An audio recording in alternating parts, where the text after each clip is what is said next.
উষ্ণতাকে পরম বলে কেন, মানে পরম শূন্য উষ্ণতাকে পরম বলার কারণটা কি? বলছি এই যে ধরো আমাদের যে এই গ্যাসগুলো আছে, ধরো আদর্শ বলবো আমরা আদর্শ গ্যাস বাস্তব গ্যাস পরে আলোচনা করবো, যে গ্যাসগুলো আছে আমাদের, বলছি এই গ্যাসগুলোর প্রকৃতি, ঠিক আছে, প্রকৃতি, পরিমাণ, প্রাথমিক চাপ বা অন্যান্য বিষয়ের উপর কিন্তু নির্ভর করে না। এই -273°C উষ্ণতা, -273°C উষ্ণতা গ্যাসের প্রকৃতি, পরিমাণ আর প্রাথমিক চাপ বা বিশেষ ধর্মের উপর নির্ভর করে না।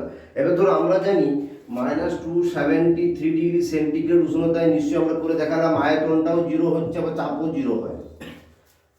এবার ধরো -273 যদি কম রাখি, তার মানে নিশ্চয়ই আয়তনটা নেগেটিভ হয়ে যাবে, ভলিউমটা, আবার প্রেসারটাও নেগেটিভ হয়ে যাবে, আবার কাইনেটিক এনার্জিটাও, গতিশক্তিটাও 0 হয় কিন্তু, আবার গতিশক্তিও নেগেটিভ হয়ে যাবে। আমরা জানি হাফ এম ভি স্কয়ার, গতিশক্তি তো 0 হয় না, ধরো নেগেটিভ, তা গতিশক্তিটা আবার নেগেটিভ হয়ে যাবে। তা ধরো এখানে নেগেটিভ, এটাও ধরো মানে আয়তন, চাপ, কাইনেটিক এনার্জি মানে গতিশক্তি কিন্তু ঋণাত্মক হতে পারবে না যদি নিচে যায় আমরা, ঠিক না? তাহলে কি হয়, আমাদের যদি এত নিচেই থাকে তাহলে আমাদের প্রাণের কোনো অস্তিত্বই থাকবে না, ওই টেম্পারেচারটা আমাদের বাস্তবে অসম্ভব। তাই এই জন্য এটাকে পরম বলা হয়ে থাকে। আর যদি ধরো থাকতো তাহলে সব দেখবে কি পাথর হয়ে যেত, একদম মানে শরীর হয়ে যেত বা বাস্তব হয়ে চলে যেত। ব্যাস।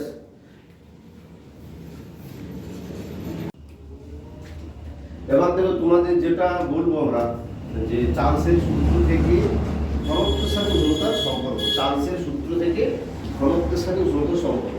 তো চার্লসের সূত্র আমরা লিখবে, মনে করি স্থির চাপে নির্দিষ্ট ভরের কোন গ্যাসের আয়তন ভি এবং চাপ পি হলে চার্লসের সূত্র অনুযায়ী বলে লিখবে ভাষাটা, সূত্র অনুযায়ী কি হবে, ভি প্রপোর্শনাল টু টি, যেখানে পি আর এনটা কনস্ট্যান্ট। তাহলে আমরা জানি এখানে ভি সমান কে ইনটু টি, আমরা জানি কে ধ্রুবক, এটার মানেই হচ্ছে সমান ধ্রুবক, সেটা লিখি সমান কি, কে সমান কনস্ট্যান্ট বা ধ্রুবক তোমরা লিখবে। এবার ধরো ঘনত্বের সাথে বলেছে সম্পর্ক, আমরা জানি ঘনত্ব সমান ভর বাই আয়তন, তাহলে আয়তন সমান কত, ভর বাই ঘনত্ব।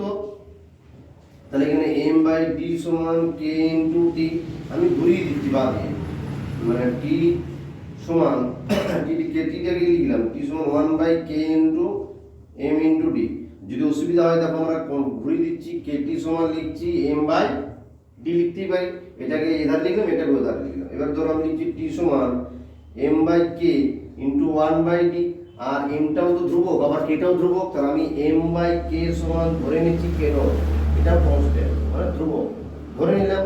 এটি কে ডট বসিয়ে দাও বা দিয়ে, তাহলে টি সমান কে ডট ইনটু 1/d, তাহলে এধার লিখছি, এর উঠে গেলে আমরা জানি সমান ধ্রুবক কি হয়, প্রপোর্শনাল টু বসে।